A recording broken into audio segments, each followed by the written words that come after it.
quedamos aquí, quiero invitarles a que abran sus Biblias en el libro de Éxodo capítulo 28 para continuar nuestra serie.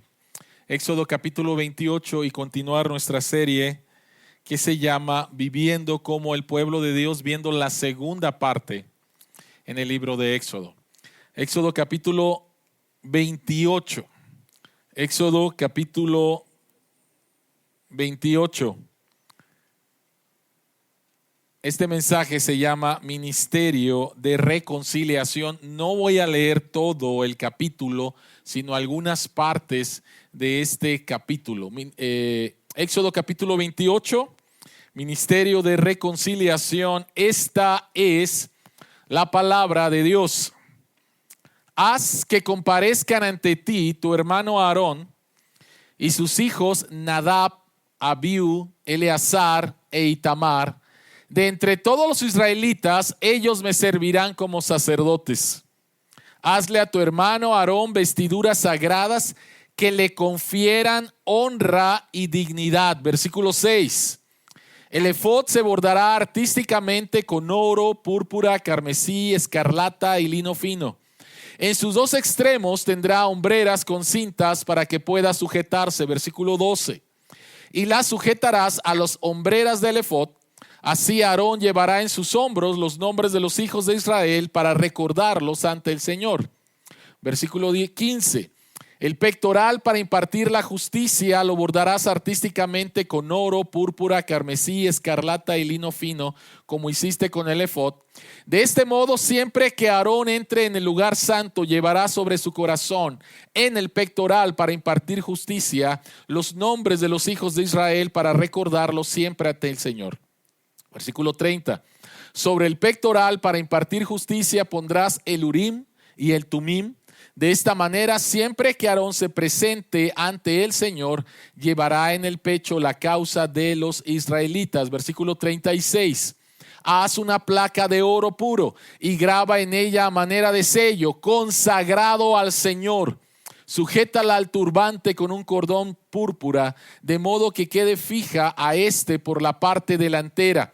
Esta placa estará siempre sobre la frente de Aarón, para que el Señor acepte todas las ofrendas de los israelitas, ya que Aarón llevará sobre sí el pecado en que ellos incurran al dedicar sus ofrendas sagradas. Oremos. Al abrir tu palabra, Señor, en este pasaje sobre el sacerdocio, pero especialmente sobre las vestiduras del sacerdote, queremos rogarte que abras nuestros ojos para ver las maravillas que hay en tu ley y encontrar a Cristo. Que tu evangelio nos lleve a toda la verdad y podamos ser, Señor, transformados con la verdad del evangelio al creerla. En el nombre de Jesús oramos. Amén. Amén. El lugarteniente Hiro Onoda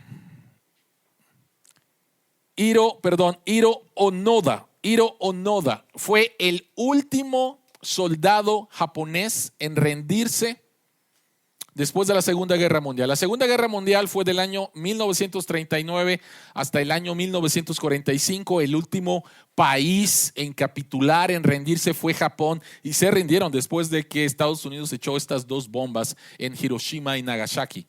Y el Japón había invadido grande parte de Asia, el país de las Filipinas. Las Filipinas es un país que consta de un sinnúmero de islas. Y en cada una de estas islas había un destacamento de soldados japoneses. Hiro Onoda, junto con otros 3 compañeros, 3 soldados, recibieron la noticia, la orden de que no abandonaran su puesto, aun si escuchaban que el Japón se rendía. Y esto fue lo que sucedió. En 1945, en otoño de 1945, el Japón se rinde, empieza a sacar todas sus tropas de todas partes de Asia, pero estos 4 soldados deciden mantener su posición. Y el lugarteniente Hiro Onoda se rindió el 9 de marzo de 1974. Casi 30 años, para ser exactos, 29 años después de que la guerra se acabara. ¿Qué estuvo haciendo durante esos casi 30 años? Estos 4 soldados, ¿qué estuvieron haciendo? Bueno, en el año de 1950, uno de ellos sale de la selva y se rinde. Y listo, he regresado a casa. Los otros tres se quedan, ¿sí? En 1954, uno de ellos muere en su enfrentamiento contra la policía filipina de esa isla. En 1972, otro más se muere en un enfrentamiento con la policía. Pero Hiro Onoda continúa 2 años más. Y durante estos 2 años más, se emplearon más de $500,000 tratando de convencer a Hiro de que se rindiera y se reconciliara. Durante su guerra personal, él mató a más de 30 filipinos que lo encontraron, que le dijeron que se rindiera. Él mató a más de 30. Así que le estuvieron llamando, estuvieron lanzando a publicidad, diciéndole que ahora Japón y Estados Unidos estaban reconciliados y que él tenía que rendirse.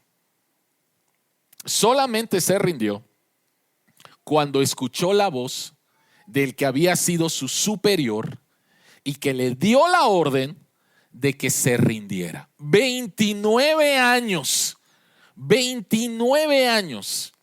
sin saber que Estados Unidos y Japón eran aliados, se habían reconciliado. Hay muchas personas en nuestro mundo que no saben que Dios hace 2000 años ya hizo todo para que fuéramos reconciliados con Él. Para que fuéramos reconciliados con Él. La pregunta que queremos contestar en esta mañana es: ¿cómo Dios reconcilia consigo mismo al mundo? ¿Cómo Dios reconcilia al mundo consigo mismo? Vivimos en un mundo difícil. Vivimos en un mundo de tinieblas. Vivimos en un mundo que es necesaria la reconciliación. ¿Cómo Dios reconcilia al mundo consigo mismo? 2 cosas. Si tienes ahí tu bosquejo, no sé si en la parte de atrás todavía quedan los bosquejos, pero 2 cosas. ¿Cómo Dios reconcilia al mundo consigo mismo? Número 1, a través de una persona. Y número 2, a través de ti. ¿Cómo Dios reconcilia al mundo consigo mismo? Bueno, lo reconcilias a través de una persona. Esta persona es Cristo, hace más de 2000 años. Pero también lo reconcilia a través de ti. Vamos al punto número 1. Éxodo capítulo 28. Ya hablamos la semana pasada de Éxodo capítulo 25, hablando acerca del tabernáculo. Dios le dice a su pueblo: voy a bajar porque quiero vivir entre ustedes. Voy a hacer mi morada entre ustedes. Voy a hacer mi casa entre ustedes. Y la casa de Dios en medio del pueblo de Israel se llama el tabernáculo. Ahora la pregunta es: ¿quién podía entrar a la casa de Dios? ¿Quién podía entrar a la casa del Dios santo, santo, santo? Y el que podía entrar era el sumo sacerdote una vez al año a presentarse delante de Dios. Y el capítulo 28 nos habla acerca de las vestiduras del sacerdote, del sumo sacerdote. Y las vestiduras del sumo sacerdote nos van a presentar de una manera gráfica cómo Dios se reconcilia, cómo Dios reconcilia al mundo consigo mismo. La Biblia es una historia de reconciliación entre Dios y la humanidad, cumplida por medio de una persona. Esta persona en el Antiguo Testamento es el sumo sacerdote. Y vuelvo a decirles que la descripción que hay ahí, posiblemente en tu lectura devocional, llegas al capítulo 28 y empiezas a leer el efod, el pectoral, el turbante, y dices, ¿para qué necesito esta información? Esa es la información de hace muchísimos años y no tiene que ver nada con mi vida el día de hoy. Bueno, creo y espero que el Espíritu Santo a través de su palabra pueda sorprenderte de lo actual que es, que entendamos esto del sumo sacerdote y de las vestiduras que nos enseñan cómo Dios reconcilia al mundo consigo mismo. Hay 3 piezas, no son las únicas, pero hay 3 piezas de las vestiduras sacerdotales que describen poderosamente cómo Dios reconcilia al mundo consigo mismo. Y la primera de ellas es el efod.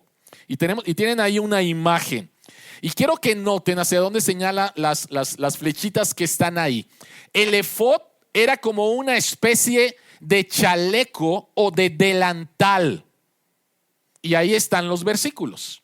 El efod se bordará artísticamente con oro, púrpura, carmesí, escarlata, lino fino. Era como una especie de chaleco, como una especie de delantal. Ahora, lo más importante del efod es que en las hombreras había 2 piedras. Y en cada una de estas piedras estaba grabado el nombre de 6 tribus de Israel y del otro lado 6 tribus de Israel. Vean por favor el versículo 12, la segunda parte. Dice, así Aarón llevará en sus hombros los nombres de los hijos de Israel para recordarlos ante el Señor. La palabra llevar se repite y se repite en este pasaje. La palabra llevar significa cargar, significa presentar. Así que de una manera muy simbólica, cuando el sumo sacerdote, en este caso Aarón, se presentaba delante de Dios, estaba cargando sobre sus hombros al pueblo de Israel, un pueblo roto, un pueblo quebrantado, un pueblo pecador, y lo presentaba delante de Dios porque Dios era el único que podía traer sanidad.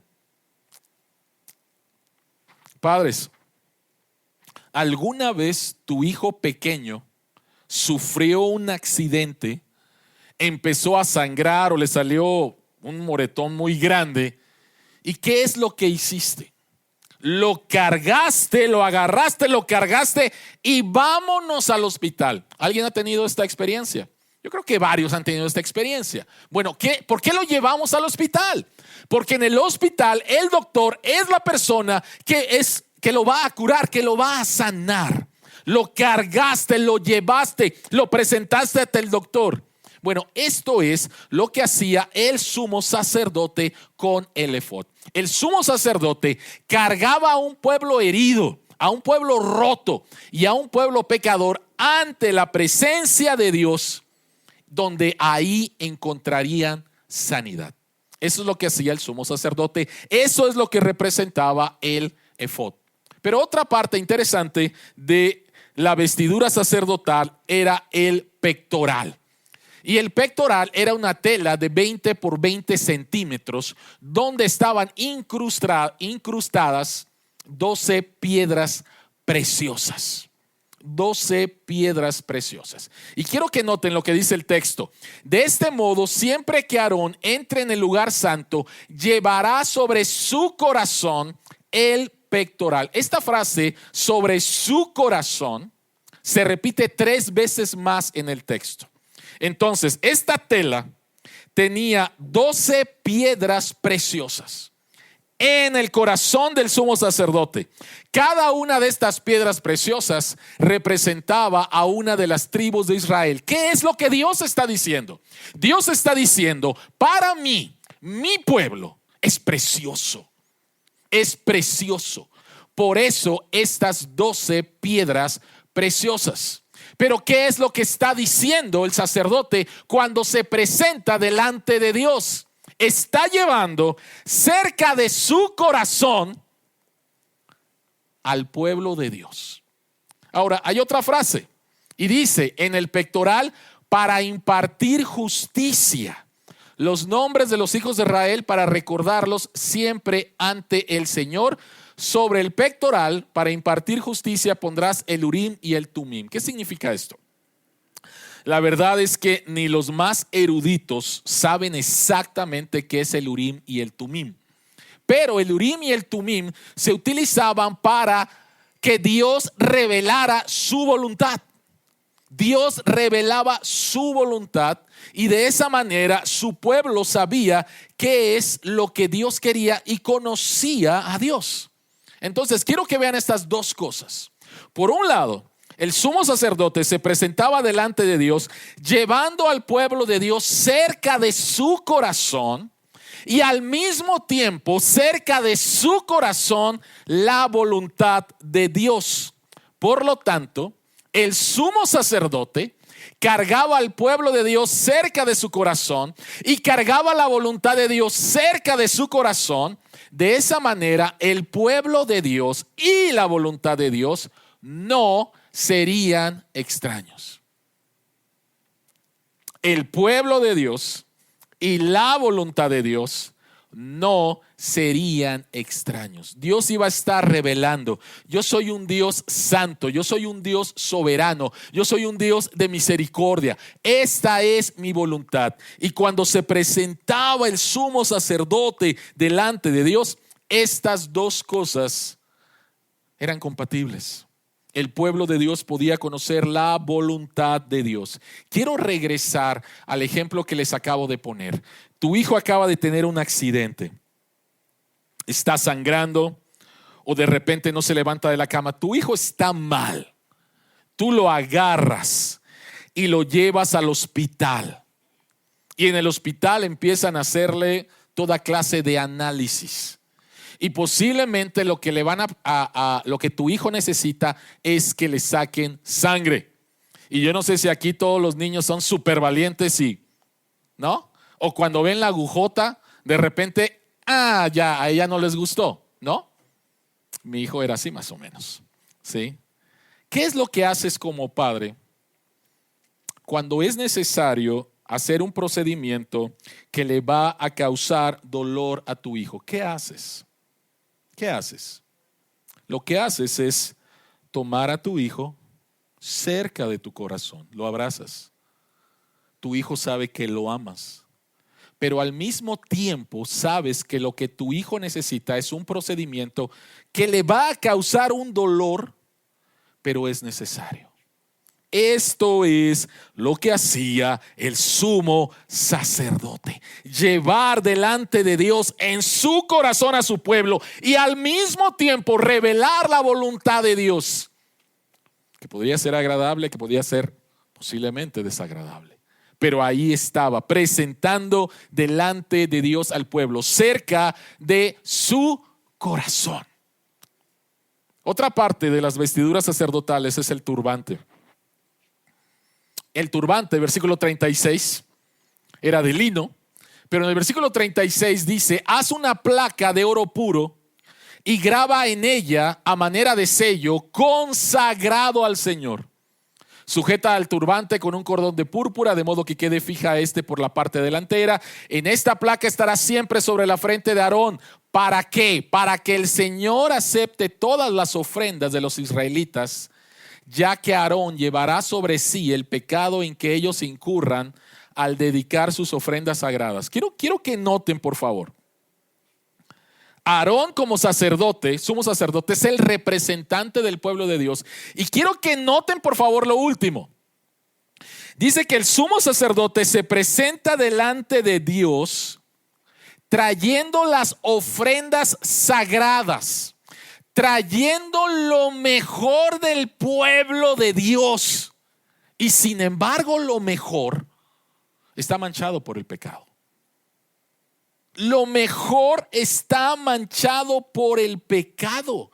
Dice: ya que Aarón llevará sobre sí el pecado en que ellos incurran. Así que el sumo sacerdote se presenta delante de Dios, cargando al pueblo de Dios, llevando sobre su corazón, cerca de su corazón, al pueblo de Dios, llevando cerca de su corazón la voluntad de Dios y llevando la culpa del pueblo de Dios ante este Dios santo, santo y santo.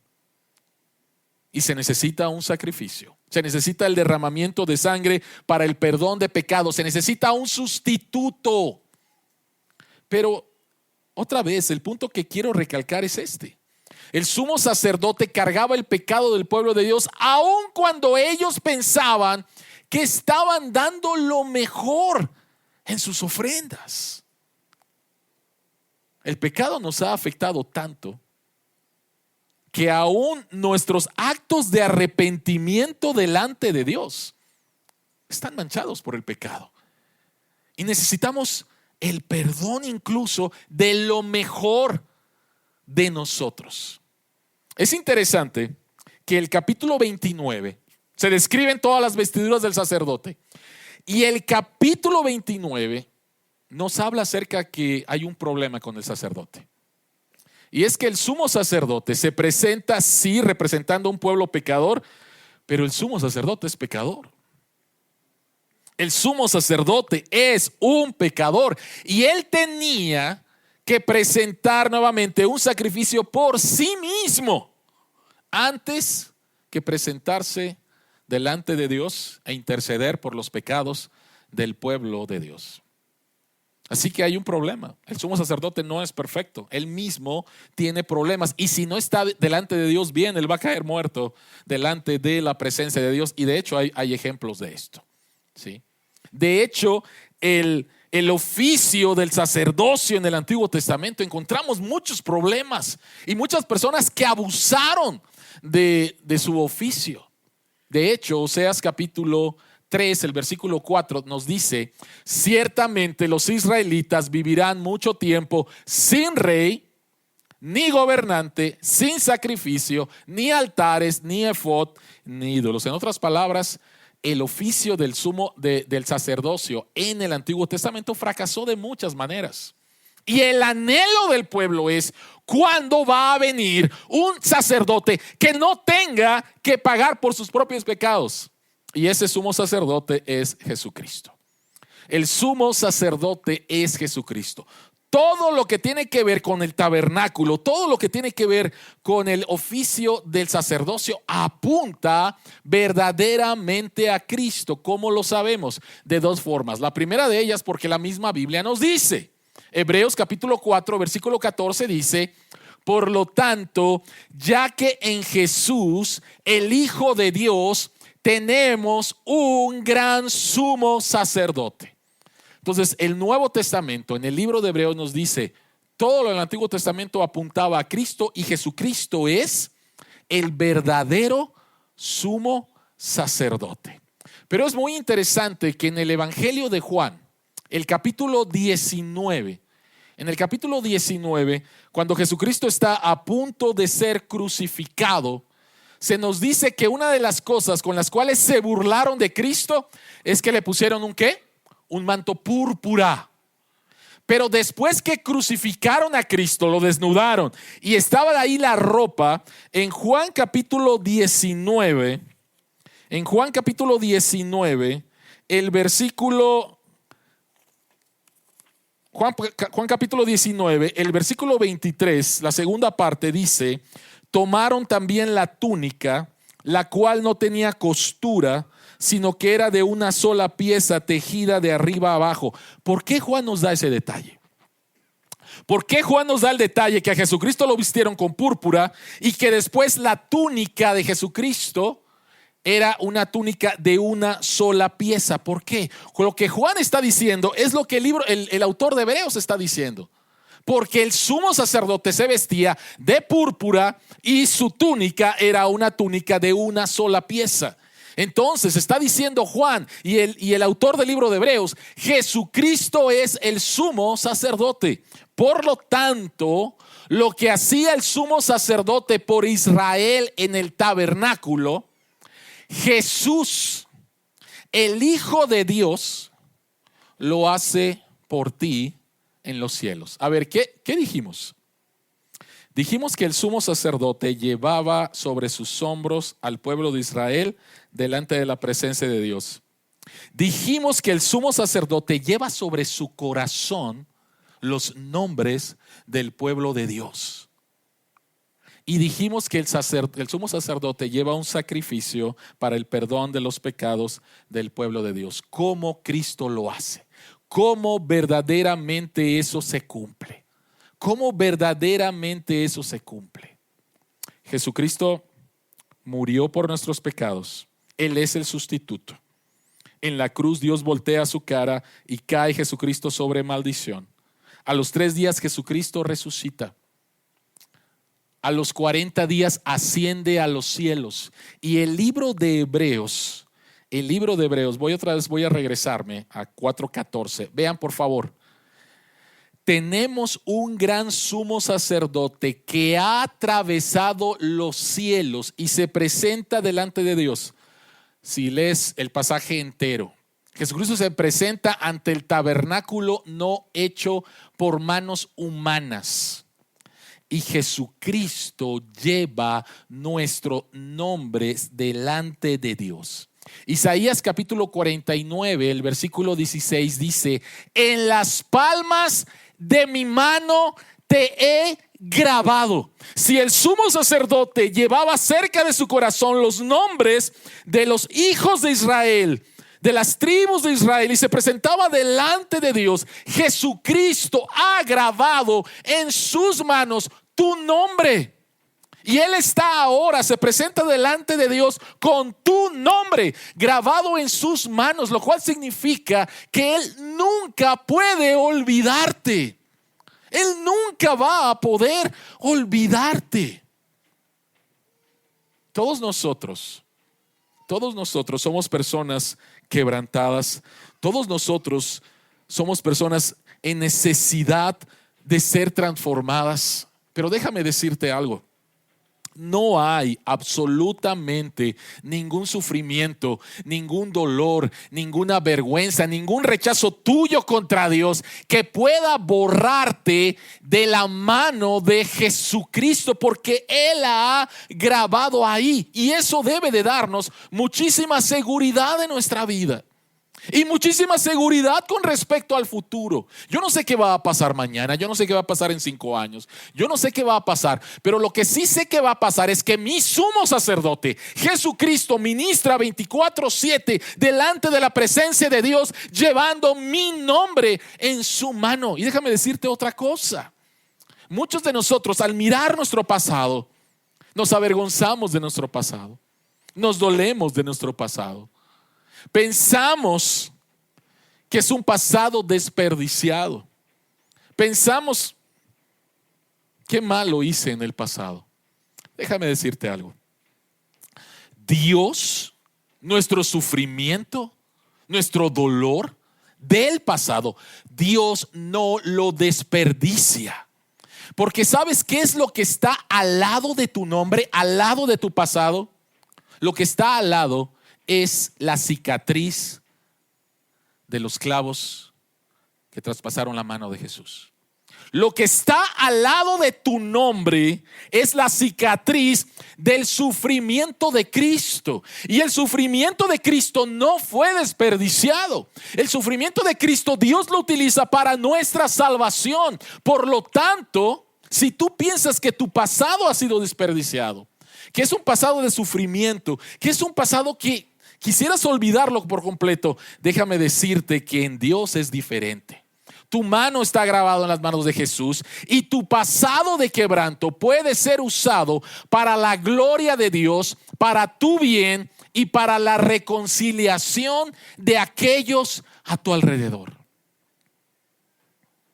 Tu pasado de quebranto, tu pasado de dolor, está al lado del sufrimiento de Cristo, de la herida de Cristo, de la cicatriz de Cristo. Y si el sufrimiento de Cristo fue usado por Dios para traer nuestra salvación, entonces también tu pasado que dices que no sirve para nada, déjame decirte que sí.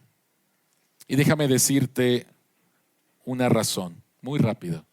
Hay personas al igual que tú que han hecho lo que tú has hecho. Y esas personas piensan que no hay salvación para ellos, que no hay esperanza para ellos. Pero cuando tú te presentas y compartes tu testimonio, estas personas lo que van a ver es esperanza. Estas personas lo que pueden ver es esperanza. Y si Dios tuvo misericordia de ti, y si Dios te ha transformado a ti, entonces Dios puede transformarme a mí. Y ese pasado es redimido. Ese pasado es rescatado. Y ese pasado es usado para la gloria de Dios, para tu bien y para reconciliar a otras personas. Y esto me lleva al segundo punto. ¿Cómo Dios reconcilia al mundo consigo mismo? Número uno, a través de una persona. Esta persona era representada en el Antiguo Testamento como el sumo sacerdote, pero su oficio se cumple perfectamente en Cristo. A través de una persona. Pero número dos, a través de ti, por medio de ti. ¿Cómo por medio de mí? ¿Cómo por medio de mí? Es interesante que en el libro de Éxodo, capítulo 19, versículo 6, Dios salva al pueblo de Israel, pero vean lo que Dios les dice. Dios les dice, ustedes serán para mí ¿un qué? Un reino de sacerdotes, una nación santa, una nación santa. Yo quiero que cada uno de ustedes sean sacerdotes que puedan buscar a otros para que esos otros se reconcilien conmigo. Ahora, Pedro utiliza estas mismas palabras en Primera de Pedro, capítulo 2, versículo 9. Y Pedro dice, hablando de la iglesia, Pedro dice, pero ustedes son linaje escogido, ¿y qué más? Real sacerdocio, nación santa, pueblo que pertenece a Dios. ¿Para qué? Para que proclamen. Para que proclamen. Una de las cosas que hizo la reforma es rescatar esta verdad. El sacerdocio universal de los creyentes. Tristemente, la iglesia romana enseñaba que solamente podían ser ciertas personas los sacerdotes, y el pueblo acudía a estos sacerdotes para encontrarse con Dios. Eso no enseñan las escrituras. Podemos tener libre entrada a Dios por medio del trabajo del verdadero sumo sacerdote Jesucristo, pero después no necesitamos ningún otro mediador humano. Esto es lo que rescató la reforma. La verdad de las escrituras del sacerdocio universal de los creyentes. En otras palabras, tú eres un sacerdote. Tú eres un sacerdote. ¿Para qué? Para que proclamen las obras maravillosas de aquel que los llamó de las tinieblas a su luz admirable. Y para reafirmar esto, Pablo nos enseña en 2 de Corintios capítulo 5 a partir del versículo 17. Pablo dice, por lo tanto, si alguno está en Cristo, ¿es qué? Una nueva creación. Las cosas viejas pasaron. He aquí todo es hecho nuevo. Pero vean lo que dice Pablo. Pablo dice, todo esto proviene de Dios, quien por medio de Cristo nos reconcilió consigo mismo. ¿Y qué dice? Y nos dio el ministerio de la reconciliación. Esto es que en Cristo Dios estaba reconciliando al mundo consigo mismo, no tomándole en cuenta sus pecados y ¿qué? Encargándonos a nosotros el mensaje de la reconciliación. Así que somos embajadores de Cristo, somos sacerdotes de Cristo, somos embajadores de Cristo. Un embajador es el representante de un país en otro país, no de su de su país en un país que no es su país. Así que somos embajadores de Cristo, como si Dios los exhortara a ustedes por medio de nosotros. En nombre de Cristo les rogamos que se reconcilien con Dios. Este es el mensaje. Yo fui reconciliado, tú fuiste reconciliado por gracia a través de la obra de Cristo. Alguien te compartió el evangelio. Y ahora nosotros somos llamados a decirle a la gente: en nombre de Cristo te ruego que te reconcilies con Dios. ¿Quién escribió este pasaje? Le escribió Pablo. ¿Quién fue Pablo? Pablo fue un perseguidor de la iglesia. Pablo fue un asesino. Pablo asesinó a cristianos. Pablo metió a la cárcel a cristianos. Y cuando se supo que Pablo se convirtió, la gente no lo creía. Quiero imaginarme que hubo gente que Pablo conoció y Pablo supo que era el culpable de que esa persona se hubiera quedado huérfano, o que esa persona perdió a su esposa o perdió a su esposo porque él los metió a la cárcel o él los mató. Pablo experimentó de primera el ser reconciliado con Dios y después empieza a proclamar este mensaje por todos lados. Algunos lo aceptaron, otros lo rechazaron, pero él trabajó como un sacerdote, como un embajador, rogándole a la gente: en nombre de Cristo, reconcíliate con Dios. ¿Qué es lo que vemos en este mundo? Vemos diferentes manifestaciones de gente que no está reconciliada con Dios. Gente que abusa de su trabajo y que esto trae repercusiones en su familia. Gente que abusa de las buenas cosas de Dios. Gente que abusa de drogas, gente que abusa de alcohol, gente que abusa de diferentes formas, gente que busca nuevamente de relación en relación, de relación en relación, buscando su verdadero valor, significado y propósito. El día de ayer tuvimos la marcha del orgullo LGBT. ¿Qué es lo que ellos están buscando? Están buscando un Salvador, están buscando significado, propósito, valor, y no saben que Dios ya lo hizo hace más de 2000 años y que puede realmente hacerlos íntegros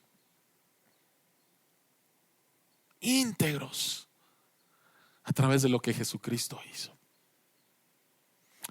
Pero este pasaje no tan solo tiene que ver con la gente que está afuera y que no ha sido reconciliada con Dios, porque Pablo escribió este pasaje a la iglesia en Corinto. Dentro de la iglesia hay gente, ya son hijos de Dios, pero están viviendo desobediencia, y este es un mensaje para ellos: reconcíliate con Dios. Uno de los profesores de Biblia muy reconocido en los Estados Unidos ya está con el Señor. Él se llamaba Howard Hendricks, fue profesor en el Seminario Teológico de Dallas, y él cuenta la historia de un joven de iglesia con un testimonio muy reconocido como cristiano, y que después esta persona cae en pecado y que se aleja, y que fue una grande shock para su iglesia. Y después Howard Hendrick lo encuentra en una reunión. Esta persona ya se había arrepentido, había sido reconciliado, había sido restaurado a la fe y estaba nuevamente en la iglesia siendo fiel al Señor. Pero Howard quería saber cómo le había hecho él para reconciliarse con Dios. Y este chico contó su historia y lo contó de una manera, con una metáfora. Y él dice: al alejarme de Dios, yo me encontraba en el mar, ahogándome, porque sabía que estaba mal y me sentía mal y estaba ahogándome. Pero dice, desde el mar podía ver la playa. Y en esa playa podía ver algunas personas que me conocieron como cristiano y que solamente hablaban mal de mí, me criticaban. ¿Cómo es posible que esta persona pudo haber hecho eso? También en esa visión veía algunas personas que lloraban por mí, pero no hacía nada. Pero hubo una persona que se metió al mar a buscarme.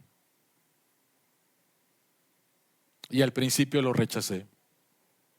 Pero esta persona se quedó ahí en el mar buscándome y llamándome: reconcíliate con Dios, reconcíliate con Dios. Y a pesar de rechazarlo y rechazarlo, y sabiendo que me estaba ahogando y yo rechazándolo, llegó un momento en el cual le pedí ayuda y él me dio un salvavidas y me llevó a la playa y me ayudó a reconciliarme con Dios.